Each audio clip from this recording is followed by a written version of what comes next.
Last week, I participated in a business pitch competition where I presented a solid business idea aimed at helping people discover their true passions. I didn't stop there. I also included actionable strategies to help them earn a sustainable income from what they love doing. The panel of judges, mostly in their 40s and 50s, has been entrenched in the corporate world for decades. They hold a traditional belief that equates age with experience. Unfortunately, they dismissed my proposal, citing incorrect data points that I never mentioned, and argued, "I don't care how great you just said. Nobody would trust you when you only have minimal corporate experience." In this video, I'm going to firmly challenge a deep-rooted, limiting belief in society, the notion that you must climb the corporate ladder for many years before you're qualified to coach or teach others. Stick around as I break down why this belief is not only outdated but also a barrier to innovation and personal growth.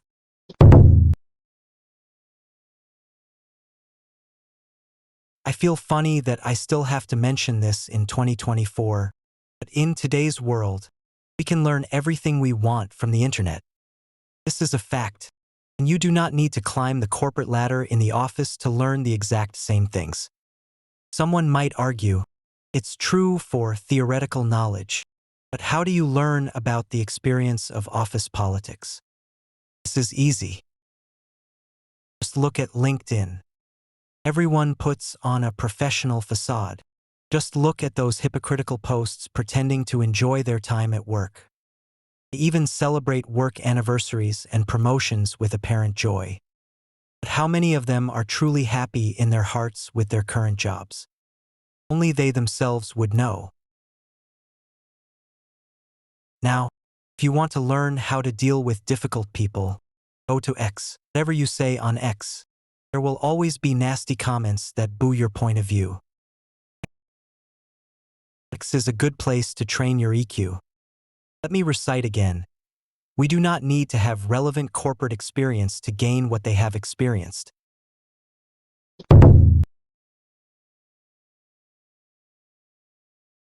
Another comment I received from the judges were to learn from the masters in the field. He mentioned Simon Sinek, a renowned author and coach known for his work on finding one's why in life. Indeed, Simon Sinek is a giant in this industry, a true grandmaster who might rank 10 out of 10. I'm humbly not on that level. I'd rate myself a 5 out of 10. Naturally, it might seem obvious that people would prefer his more expert coaching services over mine. But is that always the best choice? Consider this scenario. Imagine that you're a beginner wanting to learn basic basketball skills. Would you start with Michael Jordan, one of the former NBA superstars, as your coach, or a local coach in your town? If you look for Jordan, he might focus on the advanced strategies, mindset of competition, and the psychology of playing basketball. You don't even know about the basic techniques of basketball yet. Are those mindset and psychology relevant to you right now? They are far beyond your current needs. On the other hand, while a local coach is not as great as Jordan, they are specialized in teaching fundamentals to novices from 0 to 1, helping you grasp the basics so you can actually start playing. See the difference? Similarly, while I'm not a master like Sinek, I specialize in helping those who are just beginning their journey to break away from the corporate grind and discover what truly matters to them. Provide foundational guidance and support. Once my clients advance and seek deeper exploration, I would gladly point them towards industry leaders like Sinek for further growth. When it comes to competition, many people think that our competitions are other coaches that provide similar services. I view other coaches not as competitors but as collaborators. If my clients choose to explore different coaching options, that's a win for the industry's growth, which is my ultimate goal. My real competition comes from entrenched corporate mindsets, those who insist on decades of experience as the only path to success. In this way, my position is similar to Tesla's. Their challenge isn't other electric vehicle makers, but the traditional automakers fixated on internal combustion engines.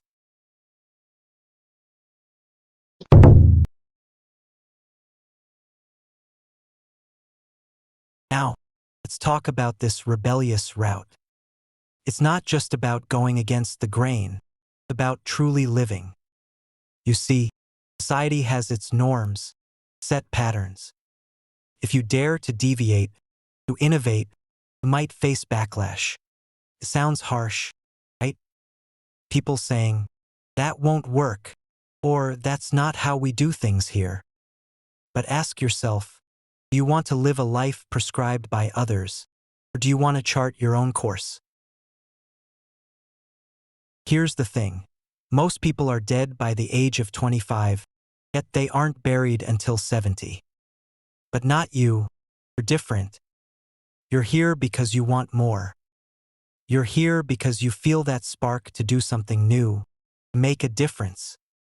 And yes, that path is harder, filled with challenges and naysayers. But isn't that the journey worth taking? When you break free from societal expectations, you open up a world of possibilities. It's about living on your terms, making your mark, truly, deeply, living until the very end.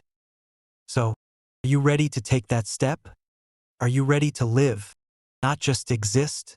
Because that's what taking the rebellious route is all about.